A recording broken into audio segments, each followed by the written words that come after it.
एक महान माँ की कहानी। आपने थॉमस एडिसन का नाम तो सुना ही होगा। वे कितने महान वैज्ञानिक थे, ये बताने की किसी को कोई आवश्यकता नहीं। लेकिन शायद आप यह नहीं जानते हैं कि उनके महान बनने की नींव ना सिर्फ उनकी माँ ने रखी थी, बल्कि महान बनने की इमारत भी उनकी माँ ने ही चुनी थी। आज मैं आप लोगों की मुलाकात एडिसन की ऐसी महान माँ नैन्सी से करवाती हूँ। एडिसन नैन्सी की 7वीं संतान थे।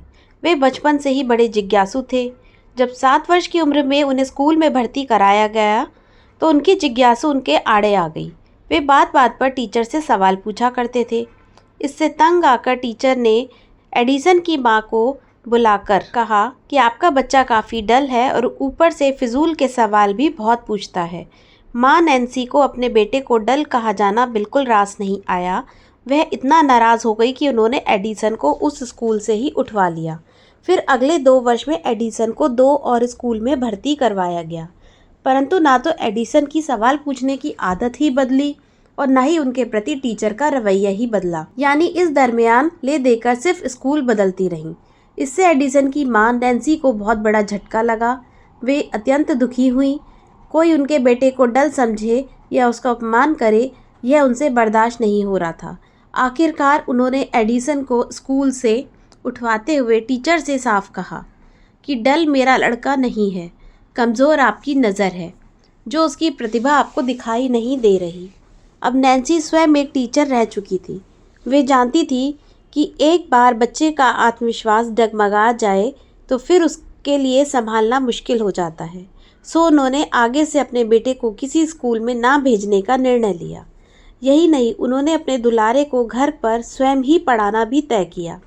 एडिसन अपनी माँ के इस प्यार और विश्वास से इतना तो खुश हुए कि उन्होंने बड़े होने के बाद उनकी तरफ कृतज्ञता प्रकट करते हुए एक बार कहा कि मैं माँ के स्कूल ना भेजे जाने के निर्णय से अत्यंत भावुक हो उठा था और मैंने उसी रोज़ तय कर लिया था कि चाहे जो हो जाए मैं माँ के विश्वास को कभी नहीं टूटने दूंगा। टीचर ने मुझे डल स्टूडेंट कहा और माँ ने स्कूल से उठवा लिया। ऐसी ममतामयी और विदुषी माँ से और क्या चाहिए मुझे। खैर घर पर नन्हे एडिसन माँ से सभी विषय दिल लगाकर पढ़ने लगे। विज्ञान व उसके प्रयोगों में विशेष रुचि दिखाने लगे। उधर माँ से भी उन्हें हर विषय बाबत आवश्यक उत्साह मिलता ही रहा और आखिरकार एक दिन माँ की इस प्यार भरी पकड़ाई उंगली के सहारे वे विश्व के सबसे ज़्यादा यानी 1093 पेटेंट्स रजिस्टर कराने वाले वैज्ञानिक बने। इनमें से उस बल्ब का आविष्कार भी शामिल है जिसने जगत को रोशन कर रखा है। मॉरल, बस हर माँ को नैन्सी से सीखना है। बच्चे को दुनिया में लाती भी माँ है और बच्चा सबसे ज़्यादा निकट भी सिर्फ माँ के ही होता है और बच्चा अपने बचपन में चाहता भी माँ का प्रेम और विश्वास ही है। परंतु आजकल की अधिकांश माताएं अपने बच्चे को 2 से 3 वर्ष के होते होते ही नर्सरी में डाल देती हैं, मानो उससे जान छुड़ाना चाहती हों। फिर वे एडिसन कैसे बनेंगे? क्योंकि बच्चे को महान बनने के लिए डिग्री नहीं, माँ का प्यार और विश्वास चाहिए होता है।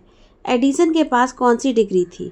सो संसार की सारी माएँ ध्यान रख लें कि माँ के प्यार और विश्वास के सहारे ही एडिसन ने एक से एक चमत्कार किए थे और ये आपको भी ऐसी ही माँ बनना चाहिए। आई होप आपको वीडियो अच्छा लगा होगा। अगर अच्छा लगे तो please like, share and subscribe. मिलते हैं अपने नेक्स्ट वीडियो में, तब तक के लिए गुड बाय।